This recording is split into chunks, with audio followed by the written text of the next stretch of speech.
Super star Mahesh Babu హీరోగా SS Rajamouli దర్శకత్వంలో pan world cinema చేస్తున్న సంగతి తెలిసిందే. ప్రీ ప్రొడక్షన్ వర్క్ జోరుగా సాగుతోంది. అయితే సినిమా సెట్స్ మీదకు ఎప్పుడు వెళ్తుంది అని ప్రేక్షకులంతా ఆతృతగా ఎదురు చూస్తున్నారు. ఇప్పుడు వాళ్ళందరికీ గుడ్ న్యూస్ అందింది. నేడు పూజా కార్యక్రమాలతో మహేష్ బాబు ఎస్ఎస్ రాజమౌళి సినిమా లాంఛనంగా ప్రారంభమైంది. హైదరాబాద్లోని అల్యూమినియం ఫ్యాక్టరీలో ఓపెనింగ్ జరిగింది. అయితే మామూలుగా తన సినిమా ప్రారంభోత్సవానికి మహేష్ బాబు హాజరు కారు. మరి ఈ సినిమాకు హాజరై బోల్డ్ స్టెప్ తీసుకున్నారు. అయితే ఈ సెంటిమెంట్ని బ్రేక్ చేస్తూ మహేష్ తొలి రోజు సెట్స్ పైకి వెళ్లడం ఆసక్తికరంగా మారింది. దీంతో పలువురు షాక్ అయి మహేష్ బోల్డ్ స్టెప్తో ఈ సినిమాపై ఎంత కాన్ఫిడెంట్గా ఉన్నారో అర్థమవుతుందంటూ సంతోషాన్ని వ్యక్తపరుస్తున్నారు.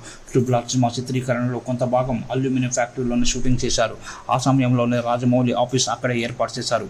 బాహుబలి కోసం రామోజీ ఫిల్మ్ సిటీలో చిత్రీకరణ చేసినప్పుడు తన ఆఫీసును అక్కడే ఏర్పాటు చేశారు రాజమౌళి. ఇప్పుడు కూడా అంతే. అల్యూమినియం ఫ్యాక్టరీలో మహేష్ బాబు సినిమా షూటింగ్ కొంత చేసేలా ప్లాన్ చేస్తున్నారు. అందుకని ఆఫీస్ అక్కడ ఏర్పాటు చేశారు. సుమారుగా ఏడాదిగా అక్కడ ఈ సినిమా పనులు చేస్తున్నారనే సన్నిహితుల నుంచి సమాచారం. ఈ సినిమా మొదటి షెడ్యూల్ ఆఫ్రికాలో జరగనుంది. కొన్ని రోజుల క్రితం కెన్యాలోని అంబోసెలి నేషనల్ పార్క్ వెళ్లిన రాజమౌళి లొకేషన్ రెక్కి నిర్వహించి వచ్చారు. ఆయనతో పాటు తనయుడు ఎస్ఎస్ కార్తికేయ కూడా ఉన్నారు. ఇప్పుడు ఫస్ట్ షెడ్యూల్ షూటింగ్ ఆఫ్రికాలో ప్లాన్ చేస్తున్నారు. కెన్యాతో పాటు సౌత్ ఆఫ్రికాలోని కొన్ని లొకేషన్లలో కూడా షూటింగ్ చేసే అవకాశం ఉందని తెలుస్తోంది. దుర్గా ఆర్ట్స్ పతాకంపై కేఎల్ నారాయణ ఈ చిత్రాన్ని నిర్మిస్తున్నారు.